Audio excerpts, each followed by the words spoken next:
제가 어릴 적 다녔던 교회는 오순교회라는 교회인데 시골이니까 집에서 걸어서 한 15분에서 20분 정도를 이제 가야 되는데 교회를 가기 위해서 반드시 통과해야 되는 지역이 있어요.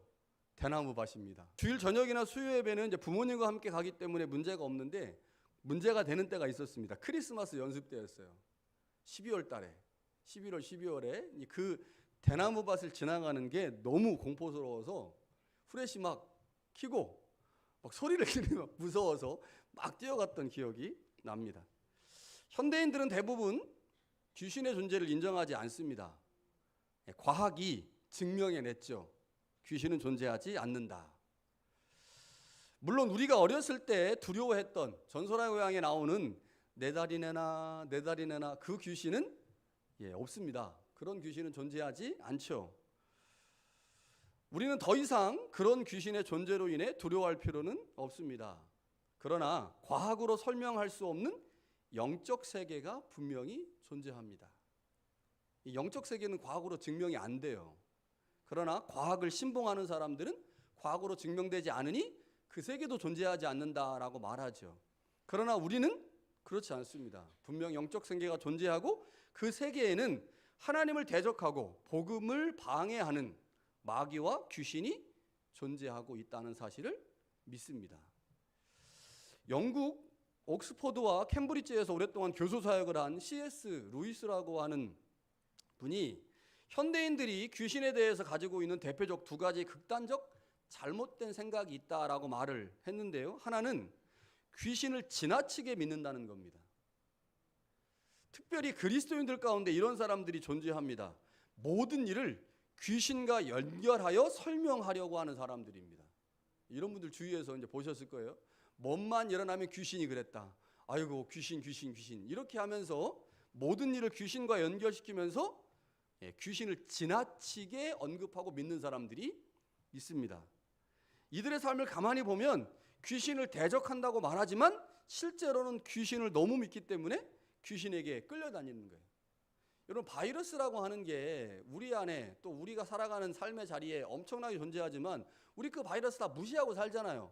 무시해도 괜찮습니다. 왜냐하면 우리 안에 있는 면역체계가 웬만한 바이러스든 다 이겨내거든요. 그런데 그 바이러스 무서워서 바이러스 하다 보면 바이러스의 노예가 되잖아요. 마찬가지인 거죠.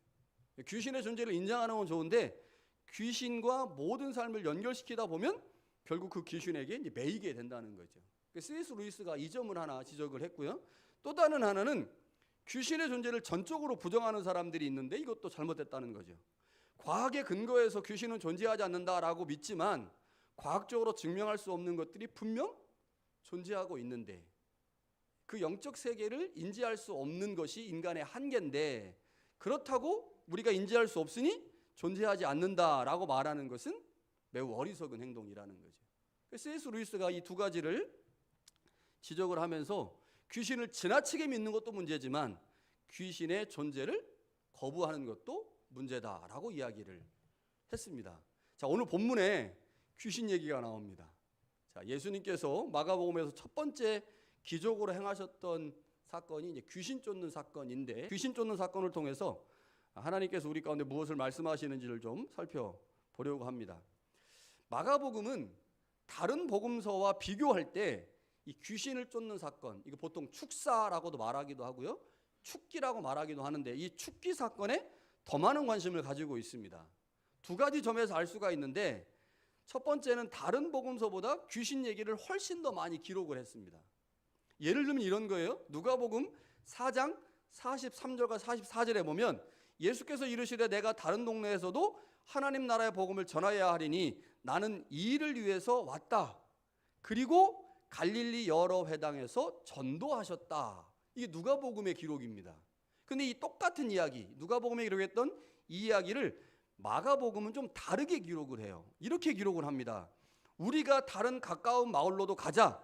거기서도 전도하리니 내가 이를 위하여 왔노라 하시고 이에 온 갈릴리에 다니시며 그들의 회당에서 전도하시고 또 귀신들을 내쫓으시더라.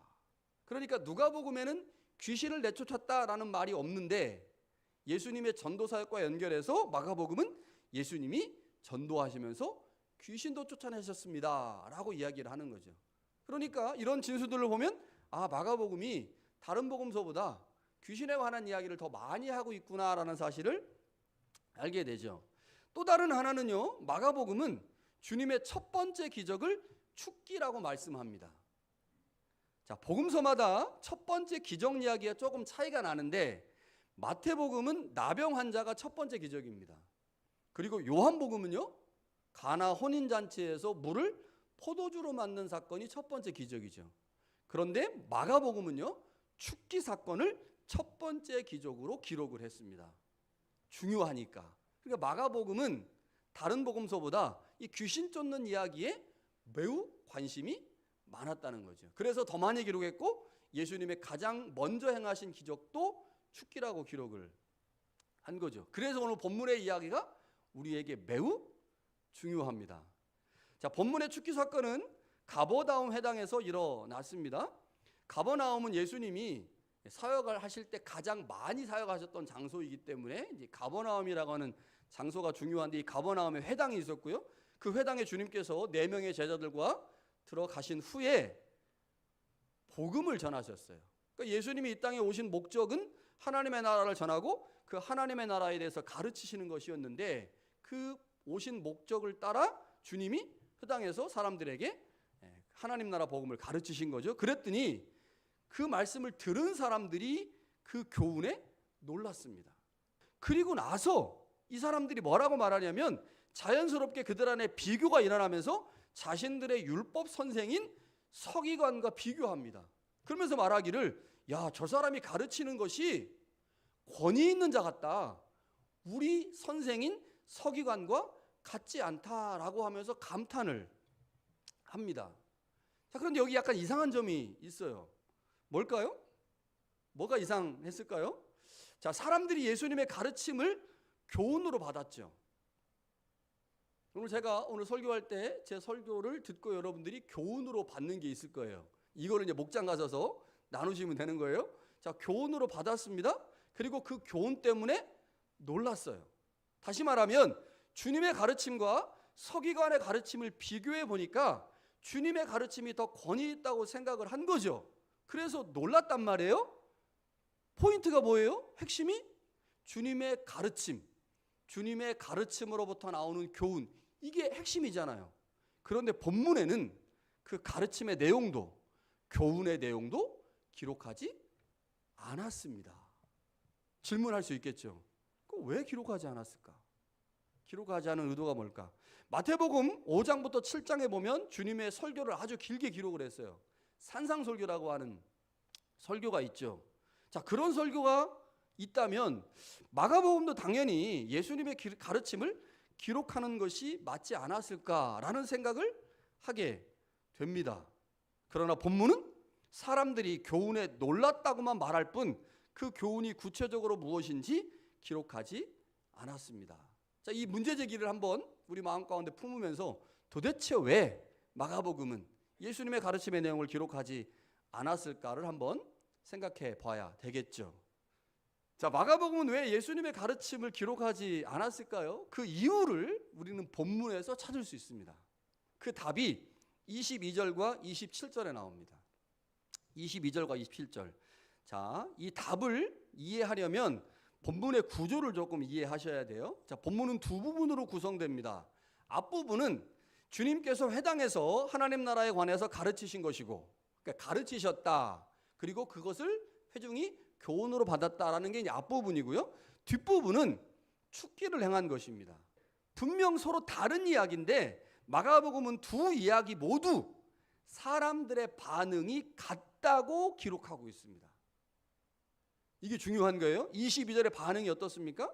말씀을 들은 후에 사람들이 놀랐다. 이렇게 말해요. 놀랐다. 그러면서 말하기를 권위 있는 교훈이다. 이렇게 반응하죠.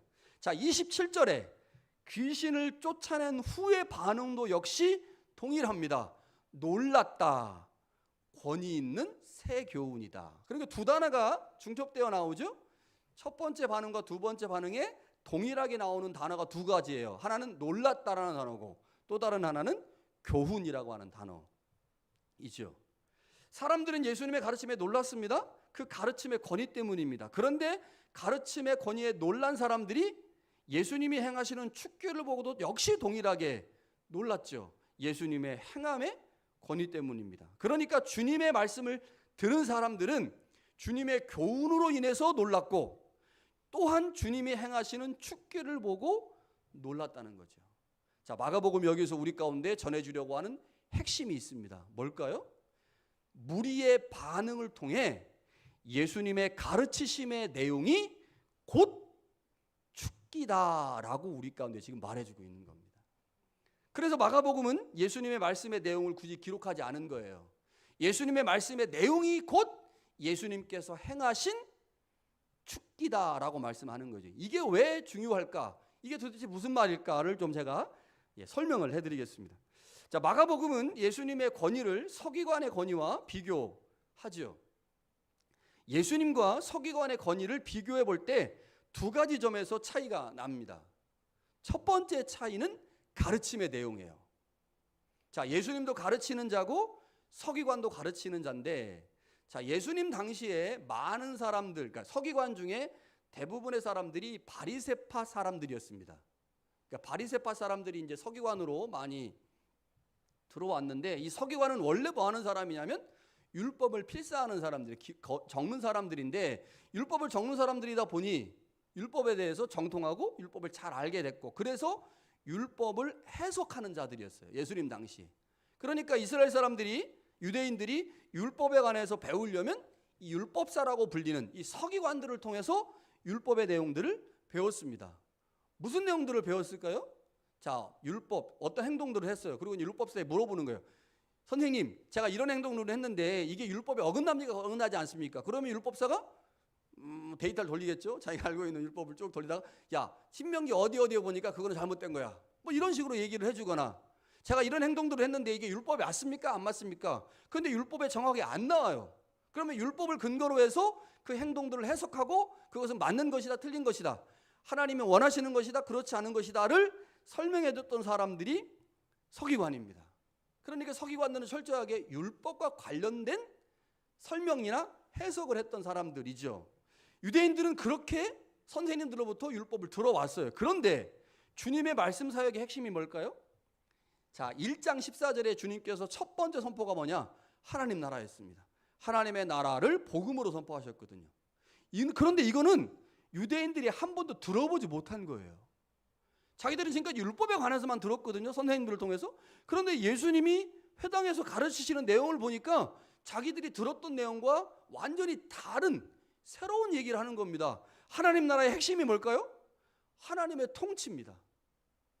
하나님이 우리를 다스리신다, 우리를 돌보신다, 우리를 지켜주신다, 그분이 우리의 하나님이시다, 이걸 예수님이 선포한 겁니다. 그러니 율법은 잘못할까?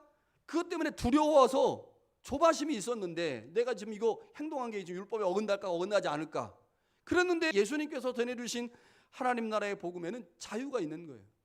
하나님이 우리를 사랑하시니, 우리를 다스리시니, 우리를 통치하시니 그 안에 우리의 평안이 있고 자유함이 있다, 이런 것을 예수님께서 가르치셨겠죠. 그러니 그 내용에 있어서 서기관들이 전했던 것과 너무 다르다 보니 회중들이 놀랄 수밖에 없었습니다. 지금까지 듣지 않았던 하나님 나라 복음을 들어서 회중들이 놀란 거예요. 그런데 또 놀랄 게 있었죠. 자, 지금 회중들은 서기관과 예수님을 비교해 가면서 그들이 전하고 있는 가르침의 내용 때문에 놀랐습니다. 그런데 또 다른 하나가 있어요. 예수님과 서기관들의 근본적인 차이가 있습니다. 그것은 능력입니다. 능력. 자, 이 사건의 시간적 배경이 어디냐? 안식일이죠. 안식일. 그리고 공간적 배경은요, 회당입니다. 안식일은 거룩한 날입니다. 회당도 역시 이스라엘 사람들이 예배하는 장소이기 때문에 거룩한 장소죠. 그런데 어찌된 일인지 거룩한 날에, 거룩한 장소에 거룩하지 못한 귀신이 존재하고 있습니다. 그런데 이 회당에 있는 사람들이 왜 예수님이 행하시는 이 축기를 보고 놀랐을까요? 자신들의 선생인 서기관과 비교해 보니까 놀라운 거예요. 지금까지 자신들의 스승인 서기관들은 거룩한 나라를 강조하고 거룩한 장소를 강조했지만 그들은 결코 귀신을 쫓아내지 못했거든요. 그런데 하나님 나라라고 하는 독특한 메시지를 전하는 사람이 그가 전한 메시지도 독특해서 놀랐는데 그 복음을 전한 후에 그가 행하는 능력을 보니 더 놀라운 거죠. 귀신으로 고통받는 사람이 자유를 누린 거예요. 그런데 여기서 끝나지 않죠. 왜요? 주님의 메시지와 행위가 하나님의 나라라고 하는 관점에서 연결되기 때문에 회중은 더 놀란 겁니다. 이런 거예요. 제가 뭔가를 말했는데 말대로 사는 거예요. 그럼 여러분들이 놀라겠죠. 지금까지 내가 본 목사님들은 다 말만 하고, 가정입니다. 가정이에요. 제가 지금까지 본 목사님들은 다 말만 하고 하나도 행동 안 했는데, 야, 저 목사는 참 신기하다. 말한 대로 사네. 말을 해놓고 저렇게 진짜 행동하네. 야, 신기해. 이러지 않겠습니까? 그러니까 예수님이 하나님 나라 복음을 전했어요. 하나님 나라의 자유, 하나님 나라의 평안, 하나님 나라의 능력, 하나님께서 우리를 어떻게 통치하시고 다스리는지를 설명했어요. 복음으로 전했습니다. 그런데 그 복음의 말이 실제 삶의 현장에 귀신이 쫓겨나가고 귀신 안에 고통받던 그 사람 가운데 자유가 선포되고 능력이 그들 가운데 나타나므로 그가 온전한 평안을 경험하게 되니 사람들이 와, 대단하다. 야, 저 사람은 말만 하는 사람이 아니고 그 말한 대로 행동하는 사람이네. 그가 이런 얘기를 했는데 그 이야기가 실제로 이렇게 이루어지네 라고 그렇게 됐으니 사람들이 얼마나 놀랐겠습니까? 그러니까 주님의 말씀의 권위가 단순히 새로움을 전하는 권위가 아니라 그 권위가 행동으로 연결되면서 그 말이 실제화됐기 때문에 사람들은 놀랄 수밖에 없었다는 거죠. 자, 오늘 본문을 통해서 우리가 무엇을 알 수 있을까요? 주님의 권위가 그의 가르침에서 시작됐습니다. 하나님 나라 복음이라고 하는 그의 가르침에서 주님의 권위가 시작됐죠. 많은 사람들이 그의 가르침을 듣고 놀랄 수밖에 없었습니다. 지금까지 들어보지 못한 말씀이었기 때문에. 지금까지 율법과 완전히 다른 방식의 메시지가 전해졌기 때문에 놀랐습니다. 그런데 그 가르침의 권위가 축기라고 하는 말씀과 연결된 행위가 나타나면서 예수님의 권위는 온전해졌습니다. 그러니까 말씀에서 시작된 예수님의 권위가 축기라고 하는 행위를 통해서 온전하게 됐다는 거죠. 주님은 이 땅에서 하나님 나라 사역을 하셨죠. 하나님의 뜻을 따라 사역하셨습니다. 주님은 자신의 나라를 전하지 않았어요. 주님은 자신의 나라가 아닌 하나님의 나라를 전했습니다. 하나님이 통치하시고 다스리시는 나라를 전했죠. 그러자 그 말씀의 권위가 회당 안에 있던 귀신의 정체를 드러냈습니다. 귀신이 참을 수 없어서 자신의 정체를 드러낸 거죠. 그때 주님은 귀신을 쫓아내심으로 이 땅에 하나님의 나라가 임했다는 사실을 분명하게 보여주셨습니다. 주님이 우리에게 지금 뭘 말씀하실까요? 주님의 권위가 어디서 시작됐어요? 말씀에서 시작됐다는 겁니다. 말씀에서. 여러분, 그리스도인으로서 우리가 이 땅에서 많은 사람들에게 존경받고 많은 사람들에게 권위 있는 자로 설 수 있는 방법이 뭐냐? 주님의 말씀을 먼저 우리가 받아들이고 그 말씀 앞에 온전히 서야 되죠. 그런데 말씀 앞에 서 있는 우리가 말만 하고 행동하지 않는다면 내가 아무리 말을 유창하게 하고 말을 잘했다 할지라도 그 말은 더 이상 권위를 유지할 수가 없습니다. 그런데 예수님은 어땠어요? 예수님의 권위가 가르침에서 시작했습니다. 그런데 그 가르침에서 시작된 권위가 축기라고 하는 행동으로 온전해졌다는 거죠. 주님도 우리에게 그걸 지금 요구하고 계십니다. 말씀의 권위가 행동의 권위로 나타나야 된다는 거죠. 우리가 많은 사람들에게 말 잘하는 그리스도인, 저 사람은 참 말 똑부러지게 해, 저 사람은 참 말하는 게 옳고 정의로워 라고 그런 소리를 듣게 된다면 그것이 우리의 삶의 자리에서 실제로 정의를 행하고 실제로 옳은 삶을 살아내므로 내가 한 말에 책임이 행동으로 나타날 수 있도록 만들어야 된다는 거죠. 여러분, 이것을 주님께서 우리 가운데 보여주셨습니다. 그리고 오늘 우리에게 그것을 요구하고 계시죠. 자, 그런데 문제가 있어요. 언행일치, 말과 행동이 같은 사람, 이게 쉬운 문제가 아니라는 겁니다. 쉬운 문제가 아니에요. 기독교 역사에서 이 문제는 신학적으로 그리고 신앙적으로 계속 제기된 문제입니다. 뿐만 아니라 많은 그리스도인들이 여전히 고민하고 있지만 지금까지 미완의 숙제로 남아있는 주제이기도 하죠. 여러분, 많은 그리스도인들과 대화를 해보면 실제로 이 문제 때문에 여전히 고민하고 있어요. 알고 있는 것만큼 행동하지 못한다. 내가 말하고 결단한 만큼 행동하지 못한다. 그래서 괴롭다. 이게 많은 그리스도인들이 가지고 있는 고민이죠. 여러분, 그렇다고 이게 해결할 수 없는 미완의 숙제니 나도 역시 해결할 수 없어, 그리고 포기하시겠습니까? 그렇지 않죠. 주님이 오늘 우리에게 말씀을 통하여 내가 그러한 삶을 살았으니 너희도 그런 삶을 살아야 된다라고 말씀하시죠. 그래서 포기할 수 없습니다. 여전히 우리 가운데 숙제이지만, 해결할 수 없는 숙제처럼 보이지만 해결하기 위해서 부단히 노력해야 하죠. 여러분, 주님이 그걸 보십니다. 스승이신 주님의 모습을 기억하고 그 스승을 따라가려고 하는 애씀을 주님이 기억하시는 거예요. 언어와 삶이 일치하는 게 우리의 숙제인데 그거 분명히 힘들다는 거 주님도 알고 계십니다. 그런데 그것을 아예 내팽개치고 안 하는 사람하고, 그것을 해내려고 여전히 고민하고 애쓰고 있는 사람하고 주님이 보실 때 분명히 다르다는 거죠. 주님이 오늘 그걸 우리에게 요구하고 계십니다. 얼마나 성취했느냐보다는 지금 주님을 따라 제자로서 주님과 같은 삶을 살고 있는지, 살려고 애를 쓰는지 주님이 이거를 더 귀하게 보신다고 하는 거죠. 여러분, 우리가 세상을 살아가는 삶의 자리에는 거룩하지 못한 것들이 정말 많습니다. 우리는 어쩔 수 없이 그것들과 접촉하며 살 수밖에 없죠. 그게 세상입니다. 여러분, 회당에 귀신 들린 자가 있었어요. 이게 가당키는 한 말입니까? 어떻게 하나님을 예배하는 회당, 거룩한 장소에 어떻게 귀신 들린 자, 더러운 자가 있겠습니까? 우리의 삶의 자리에는 그렇게 거룩하지 못한 것들이 계속해서 우리를 공격하려고 합니다. 여러분, 어느 정도까지는 괜찮아요. 여러분, 이 땅에 아까 말씀드렸지만 바이러스가 얼마나 많습니까? 바이러스가요, 일정 부분 들어오는 건 아무 상관없습니다. 일정 부분 들어오는 건 그 양이 정상 범위를 넘지 않으면 문제가 안 됩니다. 문제는 어떻게 됩니까? 정상 범위를 넘어서 바이러스가 들어오니까 문제가 되는 거죠.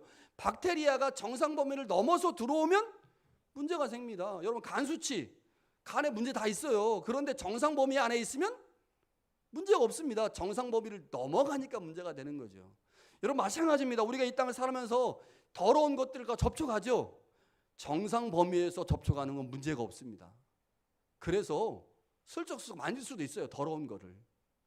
그러나 그 한계가 넘어가면, 임계점이 넘어가면 문제가 되는 거죠. 중요한 것은 그 범위를 넘지 않게 하는 겁니다. 어떤 방법이 있을까요? 그 방법이 뭐겠습니까? 주님의 권위를 부여받는 거예요. 그런데 주님의 권위가 어디서 시작했어요? 말씀에서 시작했습니다. 말씀에서 주님의 권위가 시작됐어요. 그걸 기억하셔야 돼요. 주님이 하나님의 말씀을 선언하시는 그 회당, 그 자리에 서 있는 겁니다. 여러분, 이게 세상으로부터 오는 더러운 것들을 이겨내고 방어할 수 있는 첫 번째 방법입니다. 여러분, 이것만 잘해도 오케이.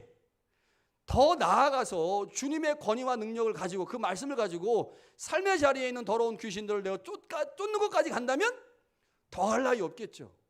최고일 것입니다. 그러나 모두가 그렇게 갈 수는 없겠죠. 그러나 최소한 우리가 해야 할 최소한의 것이 있다면 그것은 주님의 말씀이 선포되는 현장에 서 있는 것입니다. 그리고 그 말씀에 반응하는 거죠. 와, 주님이 나를 이렇게 사랑하시는구나. 주님이 나를 이렇게 인도하시는구나. 여러분, 그렇게 반응할 수 있다면 그 주님의 말씀이 여러분의 삶의 자리에서 좌정하여 그 말씀이 여러분들을 건지실 것입니다. 악으로부터, 더러운 곳으로부터, 거룩하지 못한 것으로부터 건져내실 것입니다. 그런 은혜가 우리 가운데 있기를 간절히 축원합니다.